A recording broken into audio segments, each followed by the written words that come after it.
Sumangishilana Jerusalema ikayalami ilondoloze uhambe nami Sumangishilana dawo yami ayikholana buso wami awukholana ilondoloze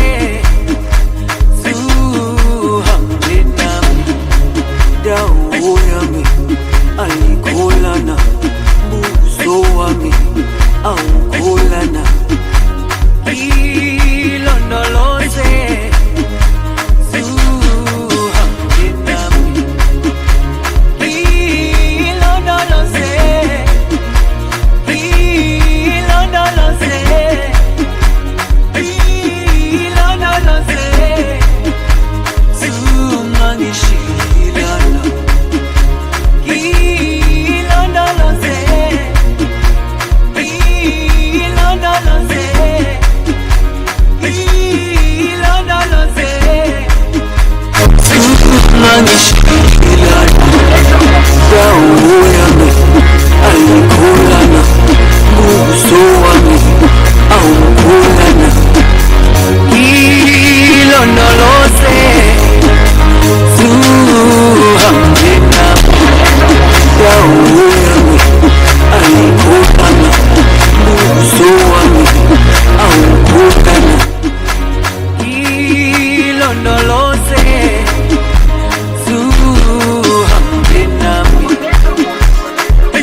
ilondoloze ilondoloze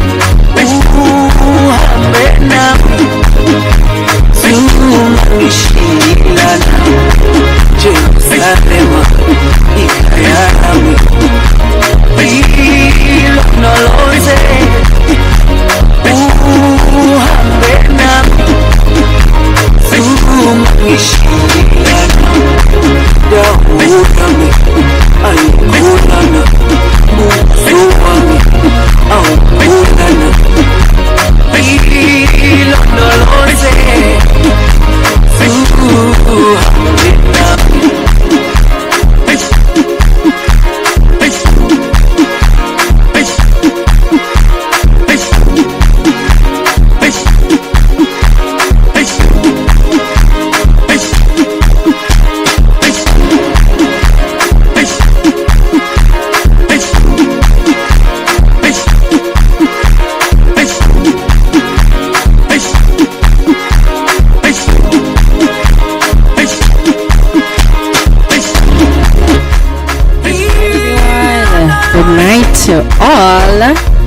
One and all, you are live here on Presenz Radio, and I am your host, Juvel Livermore. Welcome to that and Heart of the Matta.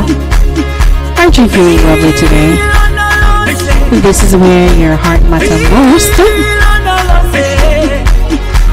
It's all about what's inside and not on the outside, your intellect, your emotions, your spirits. Your heart matters most. Thank you for tuning in. Thank you for joining in on Heart of the Matta, right here on Presenz Radio.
that video.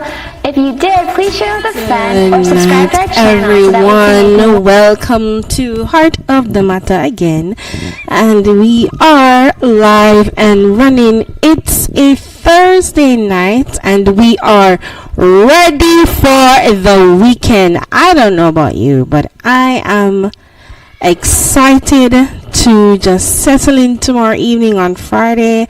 I'm excited to just, have a wonderful weekend to rest, to relax. It really has been a long week, and just this whole thing going around with the dust and all of those things, it's just making me not feeling 100%. For those who struggle with sinus and all of that and allergies, it hasn't been an easy week or couple weeks.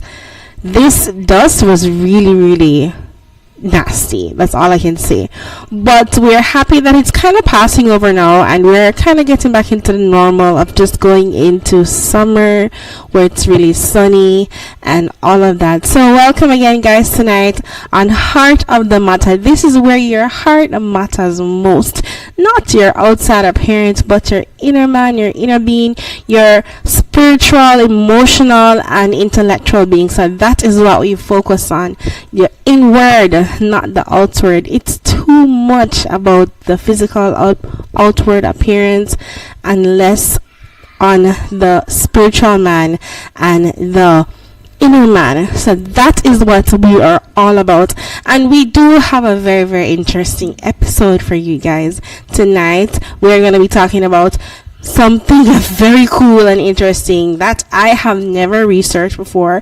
And when I started researching this topic, it really took me aback. I'm like, oh my gosh, I did not know all of these things, right? So we're talking about the history and the evolution of marriage.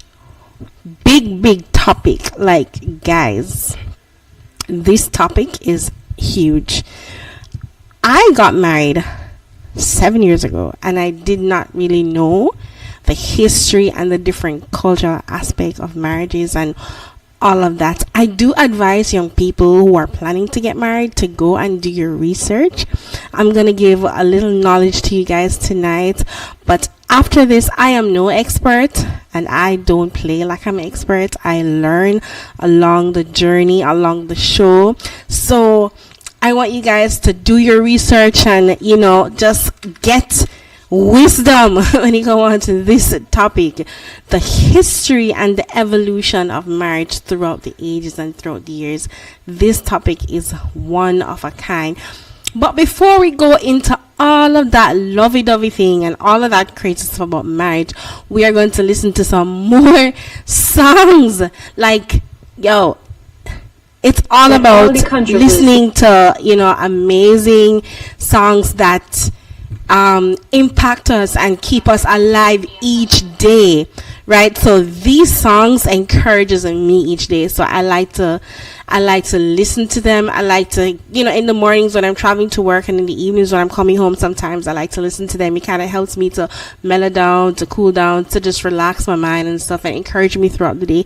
So we're listening to some songs. We're going to listen to Jonathan Nelson on I Believe. This is one of my all-time favorites over the years. Of course, very nice, mellowy, upbeating, encouraging you. I believe.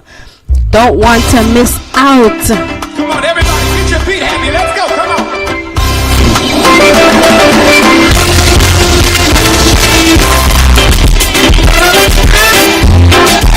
Where my islanders? Can some of y'all run down here to the front real quick? I gotta know who's in the field. Where my islanders? I need y'all to run down here. Come on, let me see ya.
Him. I don't know about you, but I do.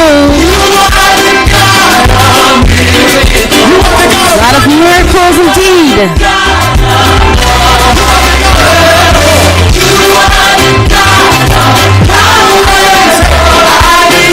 Awesome God. Our wonderful God.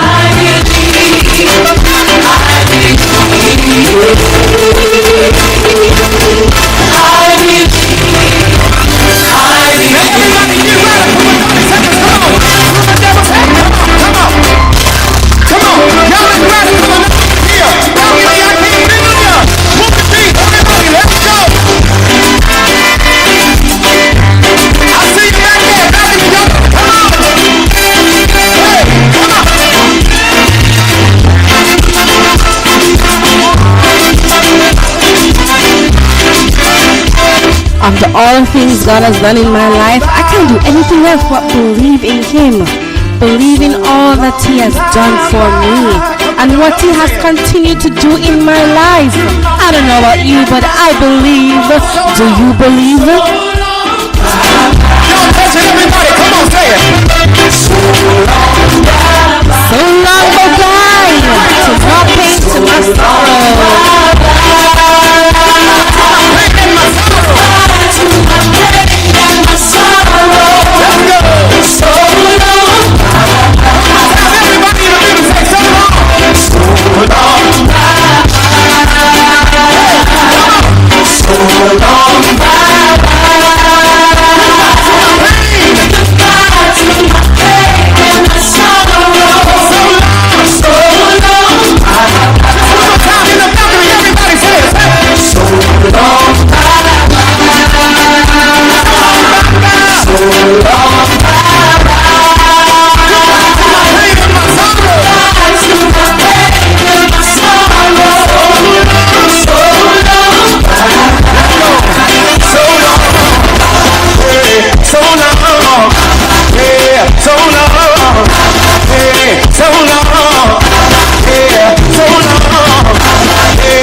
I don't know about you, but I believe so much in the power and the love of Jesus Christ. All that He has done for me in my life it's truly been an amazing journey over the years, and I don't know, I'm just so loud to his purpose and what he wants me to do, and to just do it with the best of my ability, give it with everything I am and who I have, so this song really resonates with me, especially because of my history and my past and all the things that God has done for me. So if you're listening tonight, I just want to encourage you, to give your hearts and your life to Jesus, because trust me, he truly makes a difference. And he carries us from nothing into something. And God is just so great. So tonight on the show, we are talking about the history and the evolution of marriage. This one is just a very interesting topic to me, and I have some interesting things that I am going to share with you that I have found out pertaining to this topic. So if you are someone who's interested in getting married, this is definitely the topic for you. And even if you're not interested in getting married, this is also the topic for you, because you can learn so much. Everyone has their own perspective and all of that when it comes on to certain things, but this is definitely one for you. So what do we mean by the history? So of course, marriage is a covenant between a man and a woman created by God from the beginning, from the time of when God created Adam. He literally said that it is not good for man to be alone, and he fashioned and created Eve into his own image, the image of God himself. He created Eve, and he also created Adam. Guys, earlier on we were having a bit technical difficulties with the camera, but we are on now. Thank you guys for staying in and tuning in. So tonight on the show, we are really talking about the history and evolution of marriage. So here we go. What do you guys think I mean by history? So earlier on I mentioned that it's really talking about the beginning.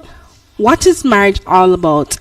Is it something that's just come about? And so definitely not. It's not just something that came about and now.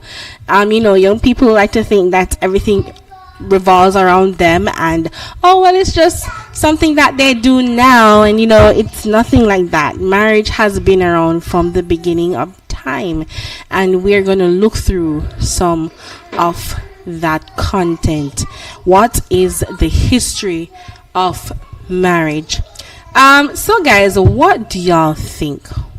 What do you all think? What is the history of marriage?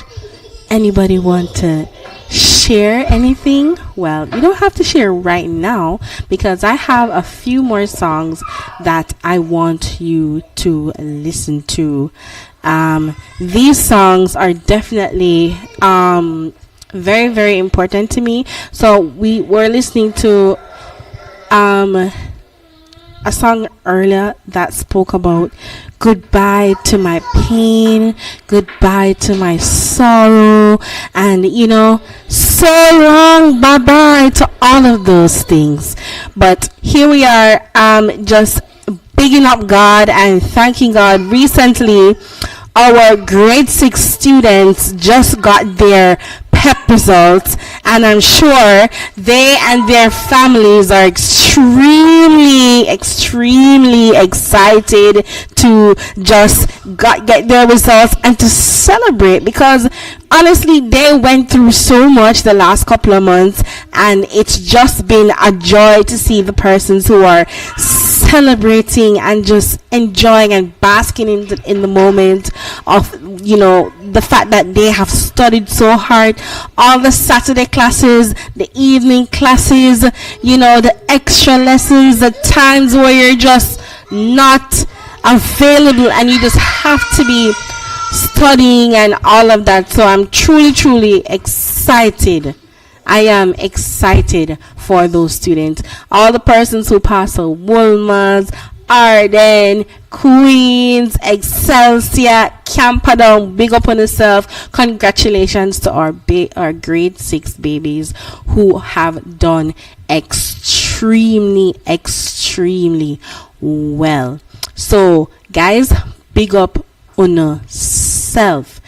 Big up on yourself. Pat yourself on the shoulder and say, I did it. God did it. I have done well. I am doing well, and I'm going to continue to do well. And we want to give God every praise for our grade 6 babies. We're going to play this song for them. Every praise to our God for our grade 6 babies. Every praise to our God. He is definitely the giver of life, the person who helps us through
say big up to the grade 6 students who did prep recently and is doing extremely well. Congratulate yourself, pat yourself on the shoulder, and give them a round of applause. Wonderful. Grade 6 students, we are extremely proud of you, and we know that you are going to continue to do a great job in the next coming years. Big up yourself. Random scream. Okay then. Big up on yourself. Alright guys, so here we are talking really about the history and the evolution of marriage and what is that all about, right? So we're gonna get right into it because I really do think this is a very important topic and it has to be talked about. The history and the evolution of marriage, a very important topic. So all that we're gonna share tonight is really based on just my own research, I'm learning as well through the process. So, I'm learning with you. It's kind of funny because I was recently telling my husband that I have not researched this topic, and I am truly, truly excited because when I started reading, I was like, wow, there's so many things. So we're going to do a little intro. So we're going to define, give different definition of marriages from different persons and different perspective. And we're going to talk about like the characteristic of marriage, and we're going to talk about the function of marriage, the different aspects of marriage, type of marriage, and rules of marriage. And of course, we're going to talk about the problems in marriage, to kind of wrap it up. And then we're going to do our little conclusion. So here we are, marriage. Marriage really is a universal thing, right? So from every culture, every aspect of people get married from the beginning of ages. So marriage is one of the universal social institution. So in some definitions, it's stated that it's established by human society to control and to regulate the sex life of human beings. So that's one perspective. It is closely connected with the institution of like family, but of course, in biblical perspective, marriage is the union of a man and a woman coming together as one under the leadership and the headship of Jesus Christ. Right, so that is a biblical perspective. So I gave you a secular perspective, which is more like from the books, but I also give you a principle perspective of the Bible as what marriage is all about. So of course, we want you to understand that there's different perspective to marriage, and there's different views of marriage, and that's okay, I guess. But I basically just really focus on what the Bible tells us, because I believe that God's word is final and so forth. So here we go now. So here we go into the detail. So let's get into the detail of this beautiful topic. So Mr. Robert Louis, he is, of course, a psychologist who would define marriage as marriage is a relatively permanent bond between permissible mates. Right? That's number one. Another definition from the encyclopedia is marriage is a physical, legal, or moral union between man and woman in complete community for the life of establishment of creating a family. So that is another one.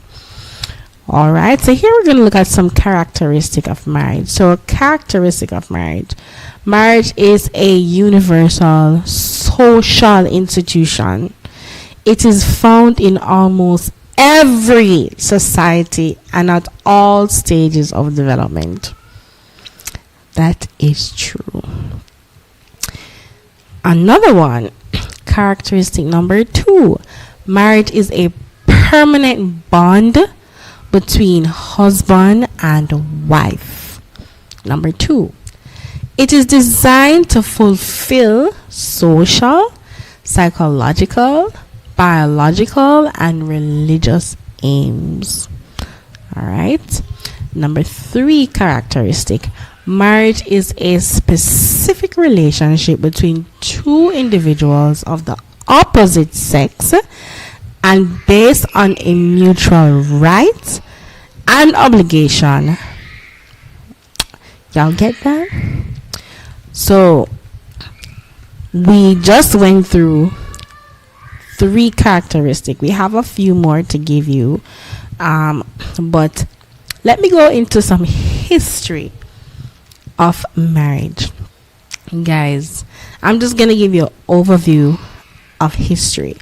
So back in the Asian societies, like in the 500 BCE, the purpose of marriage really back then was, early marriages were strategic alliances between families or tribes, but it wasn't based on love. So way back in the 500 BCE, that's what it's all about, right? And number two, marriage really helped with survival, enduring cooperation, inheritance, and also procreation. So way back then, it wasn't really based on love. It was just based on surviving, based on people cooperating, based on inheritance, and based on procreation, like having children. There were some different structures. So early back in the 500 BCE, the structure really was more like polygamous, right? Especially in like larger societies, it was more of having large families, which mean that you would earn more, and there would also be more labor. So there's more people working to feed the family. So it was more of like having a lot of people, more than one husband, more than one wife, so forth. Women were typically treated as assets in exchange. So, it was really just an arrangement back in the early BCE. Let's give you some more information. So we're going to talk about early Greece, Rome, and India and China back then in the 500 BC. So marriage was really a civil institution. It wasn't religious at all. It was just civil institution. It was focused on legitimate heirs and securing family wealth. So it's all about wealth and feeding your family and so forth. Wives had few rights and husband had all the legal authority. Back then, this was like in Greece and Rome and India and China and all of that. So you're learning, right? These are things that I was like, as I was reading, I was learning, and it truly was just a lot. It was just a whole lot to take in all at once. So of course, marriage really took a turn in different societies as the years went by. Things changed. Society values and rules would change. Religion started coming into it, and it became more of a religious perspective. So I'm gonna give you some more information on marriage. But guys, what do you think about the really early BCE where it stated that marriage was really just a strategic alliance where it wasn't really about love. It was just based on building your family and building your tribe. What do y'all think about that part? That part specifically is one that really stuck out to me. It is kind of the same now, but it's not necessarily the same. It's a bit different in our time now. So yeah, very, very interesting facts. All right, so I have some more tips I want to share with you. So let's go back to some characteristic of marriage, right? So marriage requires social approval. So when I say social approval, I mean like your family and your friends should approve of the person that you are getting married. This is a characteristic of marriage. The relationship between men and women must be socially approved. Without that, then the marriage is considered not valid. So if your family or whatever and your social society doesn't accept your marriage, it means that it's not necessarily valid. So people have to say, all right, well, yeah, I know sir husband, I know sir it's his wife. So it has to be approved by society. Hence why we go in front of the church and we, the witnesses and all of that. Bam, it's approved. All right, so marriage establishes family. family helps in providing facilities for procreation and upbringing of children. No, guys, the enemy is against marriage. He does not like it.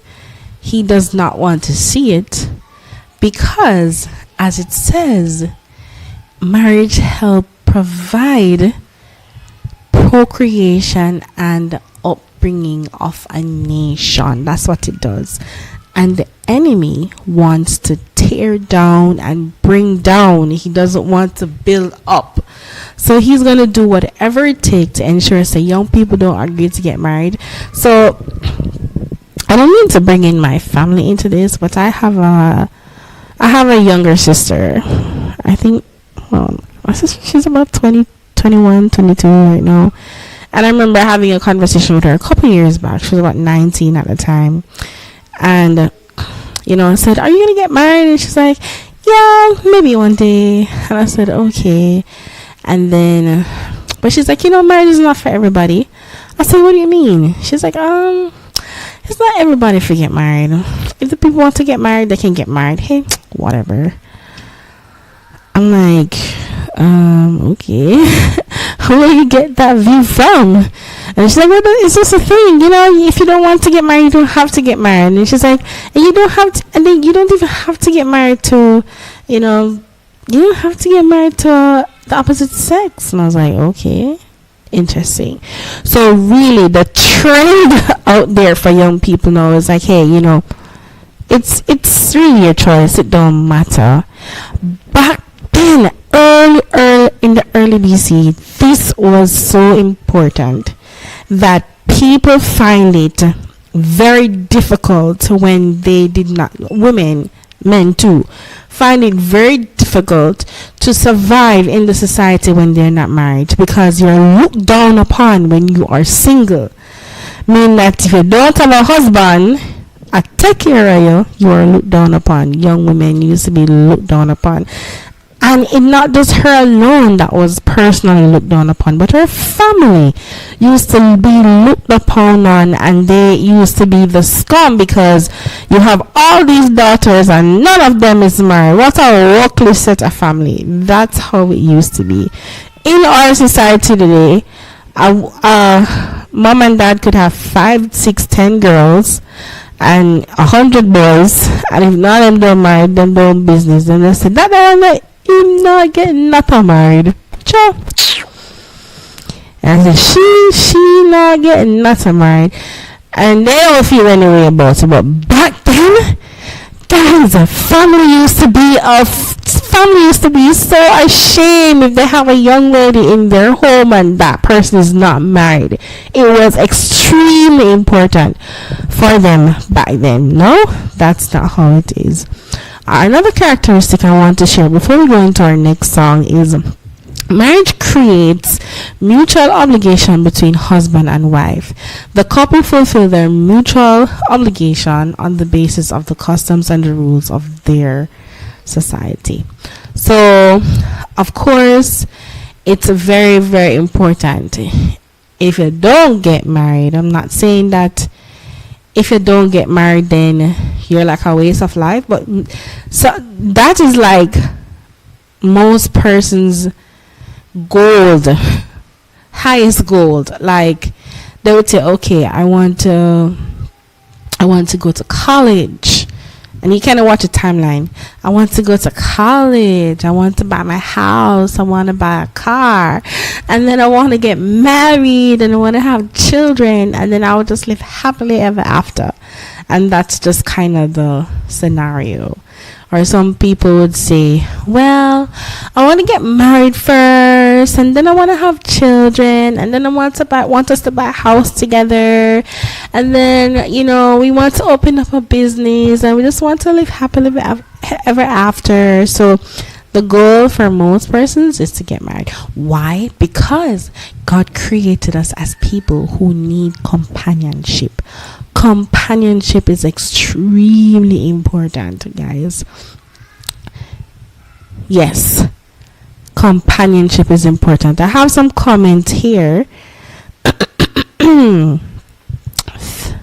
Jaden King says, thank God that that's over now. People had to get married way early than expected, just for the purpose of carrying on the legacy. Interesting. Very interesting. Yep, truly interesting. Alright, now that is true, but we're gonna go back into we're going to go back and look at some more historical facts pertaining to marriage. So we're looking now at Greek and Rome. So in Greek, in the 500 BC, we mentioned earlier that marriage was really a civil institution, not religious. Marriage focused on producing a legitimate heir and securing family wealth. And wives had a few rights and husband had most legal authority. Right, so that was in Greek and Rome's back in the 500 CE. And in India, let's look at India and China's tradition back then. India, marriage became mostly closely tied to like the Hinduism religion. So it was more of a strict social custom. That is why persons get married in India. It's more because of their religion. In China, the Confucian values really emphasize on like family hierarchy and duty. And arranged marriages were very normal. So the father of the house would select a spouse for his daughter, and then that would be more of like a business arrangement, right? Securing family wealth, as we mentioned. Coming down now to Christian influence in the early 500 to 1500 CE, the church began to regulate marriage, defining it as a sacrament by the 12th century, and then it started to become more political and more economical. So I'm just giving a quick overview of like the historical perspective. Coming down now to the early modern period, in the 1500 to the 1800 CE, we see where the Reformation started impacting marriage, right? And it started saying that like Martin Luther started rejecting marriage as a sacrament and viewing it more for like a social contract. Then now we start seeing after that divorce became more accessible. They started getting more divorce after Martin Luther came with all of that. And then that divorce started becoming legal and people start getting divorced left, right, and center and so forth. But it was still served as a primary economic and social function, but it was still not personal. It wasn't anything personal like I want a husband, I'm going to go out there and find love. It was more of trying to ensure that your family and your household continues and is enriched with money, right? Now coming down to industrialization and romanticism. I'm going fast, guys, because I just kind of want to go through with you guys. The romantic movement back then in the 19th century then popularized the idea of marrying for love. So do you see where it never started out as the feeling of love before? And now it's all about how I feel. It's very dangerous, guys, when we talk about the feeling of being in love with the person. It can be dangerous because your feelings can go and come. Today you're in love with the person, and tomorrow you can't stand them, you hate them. And that's why we have so many divorces, because it's all about how I feel in that particular time period or moment. It's all about feeling, but feelings are fleeting. So it's kind of a little dangerous. Yes, you need to feel that you're in love, but it's also very dangerous for you to feel that you're in love at all times, because your feelings can change. So it's kind of weird. But let's kind of go down now. So we see the shift of how marriage changed over the years. Now we're seeing, like in the 21st century, we're seeing a society changing from, husband and wife. You see how it changes? It was more between husband and wife. Now we're hearing things about same-sex marriage and it became legalized in many countries. The first country that same-sex marriage was legalized in was in Netherlands in 2001. That was the first country that legalized same-sex marriage, and then everybody else started following afterwards. Super crazy, right? And then we start seeing the definition of marriage start changing globally, where some culture embrace modern marriage, some actually start accepting egalitarian ideas, others start accepting traditional, some is arranged, in some culture there's even a part of child marrying, and forced marriage and so forth. So it started shifting now, where a lot of different things started coming to play. I want to mention to you guys, my husband and I were talking about the child marrying, and how it seemed in our society, if you get married under the age of 18, it's illegal. Well, in some countries, the legal age to be married can change. Way back in the history of Jesus, when Jesus, came into play, and before Jesus, persons used to get married as young as 12, because the age of consent is different in generation and is different in different culture. So in Jamaica, it's 18, 16, age of consent, but you can get married at the age of 18. We say the age of consent, we're talking about literally you can have sex at 16 and that's fine. That's what the age of consent means. Crazy. But then they're telling you you can't get married until you're 18. Still crazy for me. But the evolution of marriage reflects the changes in society, changes in economy, changes in personal values, and so forth. So marriage does evolve over the years, but it's still, in biblical perspective, it still remain as one.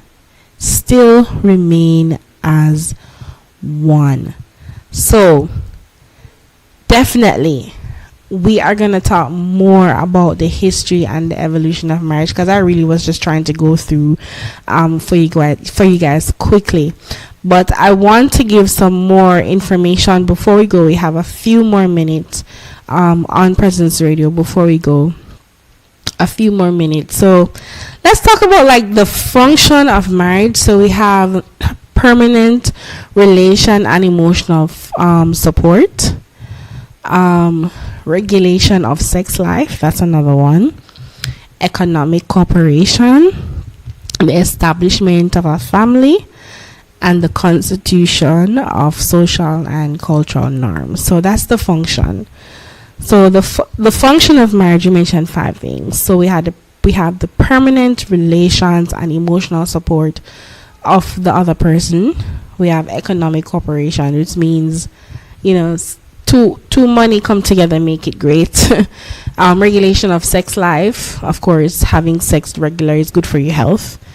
Constitution of social and cultural norm, it's just really cool for you to get married in the culture.